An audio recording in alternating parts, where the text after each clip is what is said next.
ప్రతీకారం తీసుకునేటువంటి ఒక ప్రయత్నం. మా ప్రభుత్వం ఏర్పడిన సంవత్సరంలో ఆనాడు గొప్ప విజయాలు సాధించినాం. కేసీఆర్ గారు మొదటి సంవత్సరంలోనే ఎన్నో ఏళ్లుగా రైతులు, పారిశ్రామికవేత్తలు, ప్రజలు ఇబ్బంది పడుతుంటే ఒక్క సంవత్సరంలోనే విద్యుత్ సమస్య పరిష్కారం చేసి 24 గంటల కరెంట్ ఇచ్చి చూపించిండు కేసీఆర్ గారు. మిషన్ కాకతీయతో మొదటి సంవత్సరంలోనే చెరువుల పునరుద్ధరణ కార్యక్రమాన్ని ప్రారంభించింది కేసీఆర్ గారి ప్రభుత్వం. అదేవిధంగా మీడియం ఇరిగేషన్ ప్రాజెక్టులు అనేక ప్రాజెక్టులు పూర్తి చేసినాం. పెండింగ్ ప్రాజెక్టులను రన్నింగ్ ప్రాజెక్టులుగా మార్చి లక్షలాది ఎకరాలకు నీళ్లు ఇచ్చినాం. మరి నువ్వేం చేసినవే? 2 ఏళ్ళైంది నీ గవర్నమెంట్ వచ్చి. ఒక్క చెరువు దవ్వినవా? ఒక్క చెక్ డ్యామ్ కట్టినవా? ఒక్క కాలువ దవ్వినవా? ఒక్క ఎకరానికన్నా నీళ్ళు ఇచ్చినవా అని నేను అడుగుతా ఉన్నా. మీరు ఎంతసేపు కేసులు పెట్టుడు, కమిషన్లు వేసుడు తప్ప నువ్వు యాన్నన్న ఒక రైతుకు ఒక్క ఎకరానికి నీ 2 ఏళ్ల పాలనలో నీళ్ళు ఇచ్చినవా అని నేను అడుగుతా ఉన్నా. చేసినావు 2 ఏళ్లలో ఏమైనా చేసినావు అంటే ఢిల్లీకి కమిషన్ల మూటలు తీసుకుపోయినావు, ప్రతిపక్షాల మీద కమిషన్లు వేసినావు. Electricity commission, Kaleshwaram commission. ఇంతకు మించి నువ్వు చేసింది అయితే ఏం లేదు. ఇవాళ ఎంతసేపు శ్వేతపత్రాల నుంచి కమిషన్ రిపోర్ట్ల దాకా బద్నాం చేసే కుట్ర తప్ప అసలు జరిగింది అయితే ఏం లేదు. నాకు తెలిసి వచ్చే 2 ఏళ్లలో కూడా నేనేం చేయడు, గిదే ముచ్చట. ఈ వీటి మీదనే సినిమా సీరియల్ నడిపినట్టు నడుపుతాడు తప్ప వీళ్ళు చేసింది లేదు, రేపు చేయగలిగేది కూడా లేదు. ఇవాళ ఒకటైతే మనకు స్పష్టంగా అర్థమవుతుంది, కాళేశ్వరంను పడావు పెట్టాలి, బంకచెర్లకు నీళ్లు జారగొట్టాలి, గింత కనబడుతుంది. ఎందుకంటే అది ఇమీడియట్గా రిపేర్ ఉన్నది. 2 పిల్లలు గుంగిపోయినాయి. ఎన్డీఎస్ఏ కూడా చెప్పింది 7th బ్లాక్ను మల్లగట్టు వాడు అని చెప్పింది.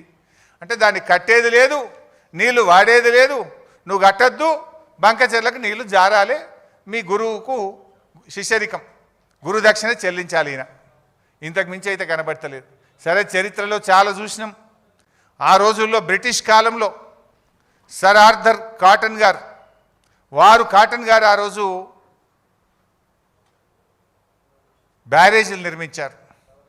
ధవళేశ్వరం బ్యారేజ్ నిర్మించారు.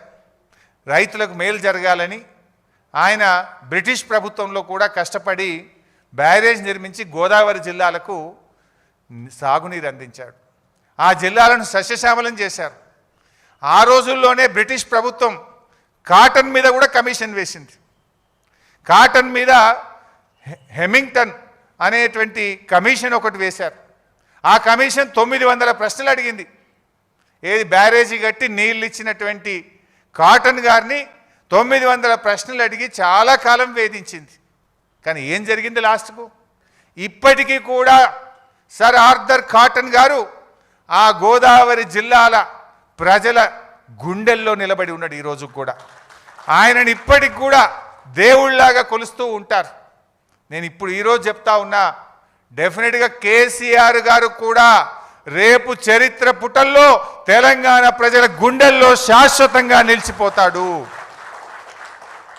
ముమ్మాటికి కాళేశ్వరం తెలంగాణకు వరప్రదాయినే. తెలంగాణ భవిష్యత్తుకు ఒక గుండెకాయ లాంటిది కాళేశ్వరం ప్రాజెక్ట్. అఫ్కోర్స్ ఈ విషయం రేవంత్ రెడ్డి కూడా తెలుసు. నేను జోక్ చేస్తలేను, సీరియస్గా అంటున్నా. ఎందుకు ఈ మాట అంటున్నా చెప్పాలనా? కాళేశ్వరం కూలిందనేది ఆయన్నే. మొన్న యాదాద్రి జిల్లాలో పోయి గంధమల్ల కొబ్బరికాయ కొట్టిండా లేదా? గంధమల్ల ఏంటిది? Continuation of Kaleshwaram. మరి కూలిందనేది నువ్వే, గంధమల్ల ప్రాజెక్టు కొబ్బరికాయ కొట్టేది నువ్వే. కూలిందనేది నువ్వే, మూసీకి నేను కాళేశ్వరం నీళ్లు మల్లన్న సాగర్ నుంచి తెస్తా అని 6,000 కోట్ల రూపాయలకు టెండర్లు ఫైనల్ చేసినావా లేదా? మరి కాళేశ్వరం కూలిందంటావు, కాళేశ్వరం నీళ్లు 6,000 కోట్ల రూపాయలతో తెచ్చి మూసీలో పోస్తా అని టెండర్లు ఎట్లా ఫైనల్ చేస్తావు బిడ్డ? అంటే నువ్వు అబద్ధాలు చెప్తున్నావు, గోబలు చెప్తున్నావు. సో ఎప్పటికైనా కేసీఆర్ చేసిన నిర్ణయం తన కోసం కాదు, 100 ఏళ్ల రాష్ట్ర భవిష్యత్తు కోసం ఆలోచించి కేసీఆర్ గారు మల్లన్న సాగర్ లాంటి ప్రాజెక్టులను, కాళేశ్వరం ప్రాజెక్టును వారు నిర్మించడం జరిగింది. ఇక ఉత్తమ్ కుమార్ రెడ్డి నిన్న ఇంకో మాట మాట్లాడి, ఆయన మాట్లాడుకుంటూ లేదు మేము ప్రాణహిత చేవెళ్ళ ప్రాజెక్టులో అదేంది 11,000 కోట్ల రూపాయలు ఖర్చు పెట్టినాం, రాష్ట్రం ఏర్పడే వరకే దాదాపు 32% ఖర్చు పెట్టినాం అన్నాడు.